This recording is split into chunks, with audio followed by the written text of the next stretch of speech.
Assalamualaikum anak-anak. Sekarang Ustazah akan mengajar mata pelajaran ibadat.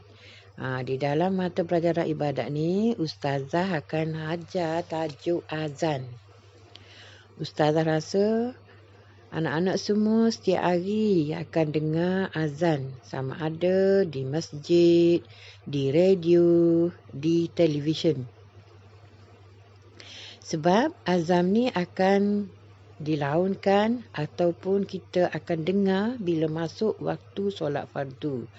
Biasanya kalau ibu bapa kita, mak ayah kita yang sembahyang tepat pada waktu, dia akan tertunggu-tunggu bilakah masuk waktu azan ni. Bilakah masuk azan ni ataupun bilakah bunyi azan ni. Bilakah azan tu akan dilaunkan.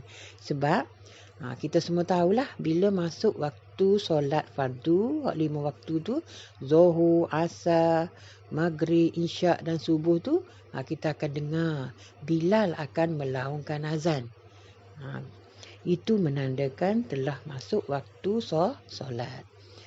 Sekarang Ustazah akan menerangkan berkenaan dengan pengertian azan. Jadi murid-murid dengar apa yang Ustazah sebut ni ya. Azan dari segi bahasa bermaksud pemberitahuan. Sekali lagi Ustazah ulang. Azan dari segi bahasa bermaksud pemberitahuan. Maknanya azan tu maksud dia memberitahu ataupun pemberitahuan kepada orang ramai.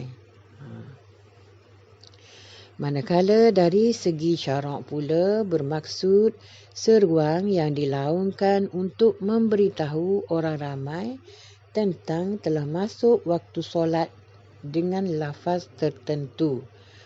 Itu adalah dari segi syarak.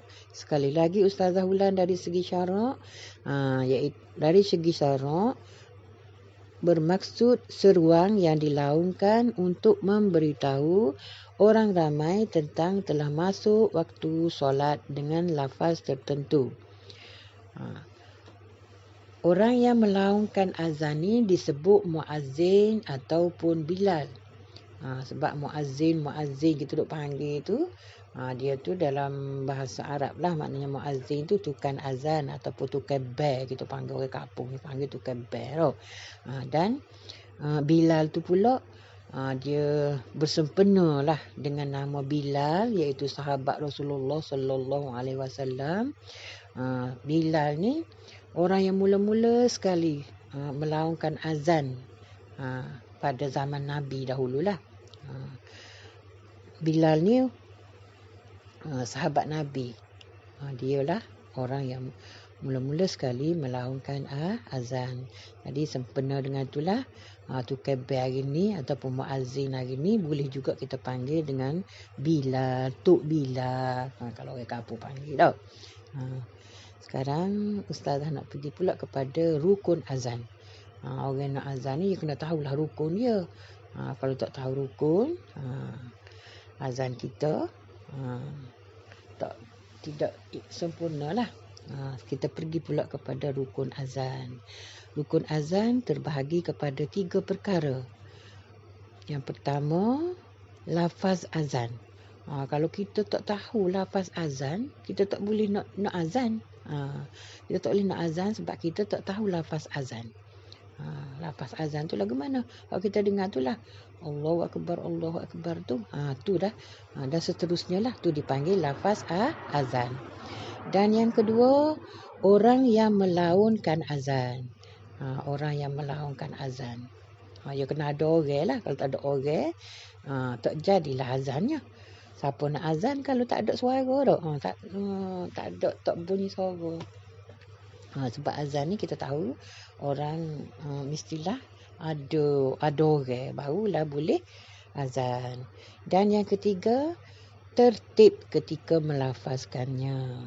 Tertib ni maknanya kita tahu tertib tu berturut-turut ataupun bersambung-sambung. Tertib ni maknanya berturut-turut lah. Berturut-turut ketika melafazkan. Jangan berhenti lama. Allahu Akbar. Berhenti sejam pula. Tu dia tak panggil tertib tu. Tertib ni maknanya berturut-turut. Supaya selalu kita dengar orang Tok Bila bel tu. Tok Bila azan tu. Dan sekarang Ustazah pergi pula kepada hukum azan. Azan hukumnya sunat muakkad. Sunat muakkad ni artinya sunat yang sangat dituntut. Dan dilaunkan apabila masuk waktu solat. Tu hukum dia. Hukum azan adalah sunat muakkad. Sunat yang sangat dituntut. Dan orang yang melaungkan azan ni dia akan mendapat pahala yang besar di akhirat nanti. Jadi kalau para pelajar bolehlah melaungkan azan. Kalau tak boleh laun di masjid pun, kita laungkanlah di rumah kita. Bila masuk waktu solat tu, para anak-anak semua, orang lelaki lah tapi tak azan ni. Orang perempuan dia tak boleh nak azan. Orang lelaki azan. Boleh kita laungkan azan di rumah kita. Bila kita bolehlah laungkan azan tu. Jadi Ustazah harap anak-anak fahamlah dengan apa yang Ustazah jelaskan.